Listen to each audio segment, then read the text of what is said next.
안무랑궁 안지용입니다. 자, 오늘은 임영웅 씨 얘기를 해볼까 합니다. 제가 다른 채널도 운영 중인데 거기서 임영웅 씨 컨텐츠를 많이 했거든요. 그래서 저희 안무랑궁에도 관련된 또 구독자분들이 많이 오셔서 임영웅 씨 얘기도 해달라고 하고 계시거든요. 그래서 관련 컨텐츠 하나 준비했습니다. 자, 임영웅 씨가 본격적으로 이렇게 등장한 지 한 3년 정도 지났습니다. 그러면은 그는 3년 동안 과연 무엇을 바꿔놓았는지 얘기를 해볼까 합니다. 일단 임영웅 씨 지난 2020년 3월 14일 미스터트롯 진에 오르면서 본격적으로 대중의 사랑을 받기 시작했습니다. 당시에 시청률이 무려 35.7%나 되는 유례없는 엄청난 국민적 관심을 받았죠. 자, 보통 대한민국 대중문화 역사를 가장 크게 바뀐 사람 하면은 서태지를 얘기를 합니다. 문화 대통령이라고 불리는데 그 이유는 단순하게 인기를 얻은 걸 넘어서 문화 트렌드, 판도를 바꿨기 때문인데요. 자, 임영웅 씨 역시 저는 이 판도를 바꾸는데 한 축을 담당한 사람이라는 생각을 합니다. 그 이유를 하나씩 말씀드릴게요. 첫 번째는 이 트렌드를 완전히 바꿨다는 거죠. 제가 말한 트렌드는 트로트라는 장르를 주류로 만들었다는 겁니다. 자, 트로트 하면은 우리나라 전통 가요 정도로 생각이 들죠. 중장년층 위주로 사람들이 많이 좋아하는데 이 트로트 중장년층을 넘어서 남녀노소 누구나 즐길 수 있는 장르로 탈바꿈시켰다는 거죠. 자, 사실 트로트가 좀 억울한 측면이 있습니다. 왜냐면 6, 70년대 그 당시에 노래를 듣던 사람들은 이 노래가 주류였기 때문에 다른 장르를 접할 기회조차 없었어요. 그런데 그 당시에 트로트를 듣던 사람들이 나이 들어서도 트로트를 듣는 건 나이를 들어서 트로트를 좋아하는 게 아니라 내가 젊은 시절에도 듣고 좋아했던 노래가 트로트였기 때문이죠. 결국 트로트 장르라는 게 결국 그 시대를 풍미했던 하나의 장르인데 지금은 중장년층의 전유물인 것처럼 오해를 받는 그런 상황이 벌어지고 있는 거죠. 그냥 하나의 음악적 장르로 판단할 필요가 있다는 것을 임영웅 씨가 웅변했다는 겁니다. 자, 그리고 또 하나 중요한 거.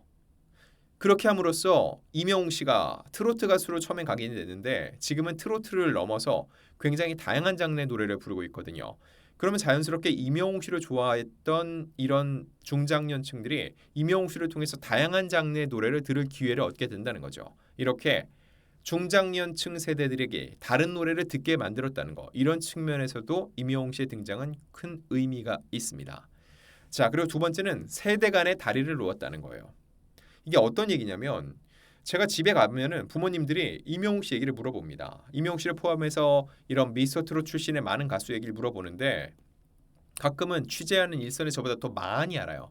왜냐면 기자들이 아무리 열심히 취재해도 팬들을 이기기는 어렵습니다. 왜냐면 팬들은 정말로 진심으로 우러나는 마음으로 일이 아니라 그들이 너무 좋아서 스타들의 일거수일투족을 쫓거든요.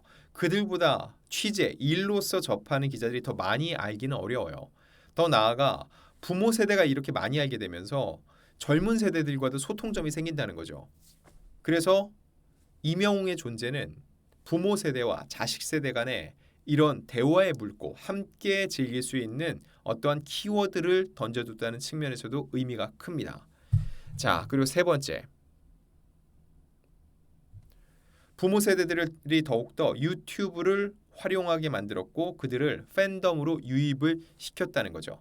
현재 임영웅 씨가 운영하는 이 유튜브 채널 7월 3일 기준 무려 152만 명의 구독자를 확보하고 있습니다. 어마어마한 숫자죠.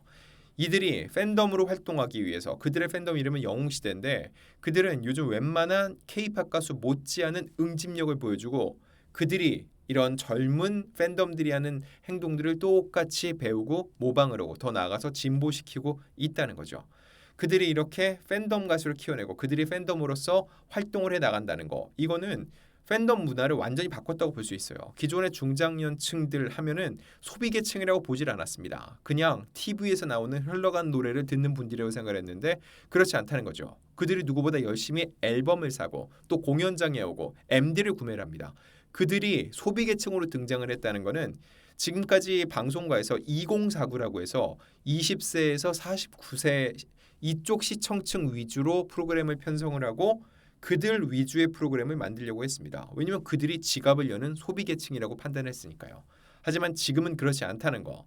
중장년층 역시 본인이 좋아하는 대중문화를 위해서 충분히 돈을 쓰는 굉장히 많은 돈을 쓰는 세대라는 거. 이런 세대 그들이 대중문화를 위해서 돈을 쓸 만한 기틀을 마련하는데 굉장히 큰 역할을 한 사람이 임영웅 씨라는 겁니다. 자, 그리고 네 번째 또 큰 기점은 바로 선한 영향력 전파입니다.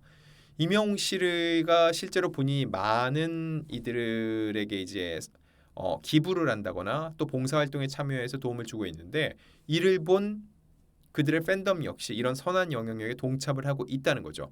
또 하나 굉장히 눈에 띄었던 거는요. 임영웅 씨가 실제로 사람을 구한 적이 있다는 겁니다.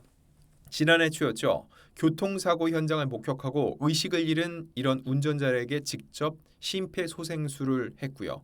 응급처치를 도왔고 119 구조대가 와서 그 다친 사람을 데리고 갈 때까지 끝까지 그 곁을 지켰다는 겁니다.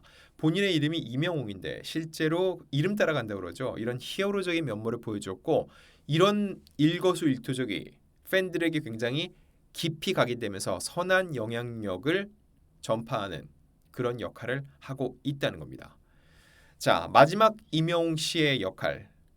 본인 혼자 스타가 되는 게 아니라 본인으로 인해서 주변에 계속 좋은 영향력을 파급하면서 트로트라는 장르를 전체적으로 부흥시키고 있다는 겁니다.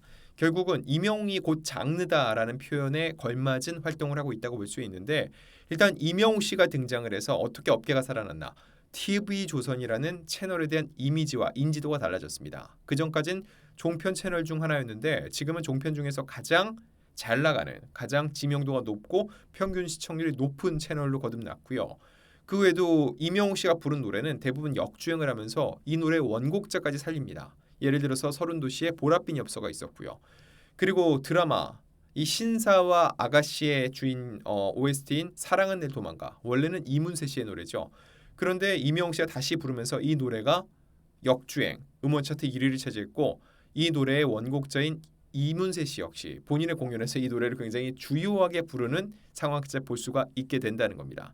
이렇듯 임영웅 씨가 부르면은 그 노래 원곡자까지 두둑한 저작권을 챙기면서 하나의 문화가 또 하나 형성되는 그런 결과를 초래하고 있는데 이런 여러 가지 상황들 총 5가지 살펴봤는데 이 정도만 살펴보더라도 임영웅 씨가 지난 3년간 하나의 트렌드를 형성하면서 완전히 새로운 중장년층들을 또 이런 소비 계층으로 만들었다는 그런 여러 가지 측면들을 볼 때 임영웅 씨가 대중문화계에 얼마나 큰 영향을 미쳤는지 알 수 있습니다.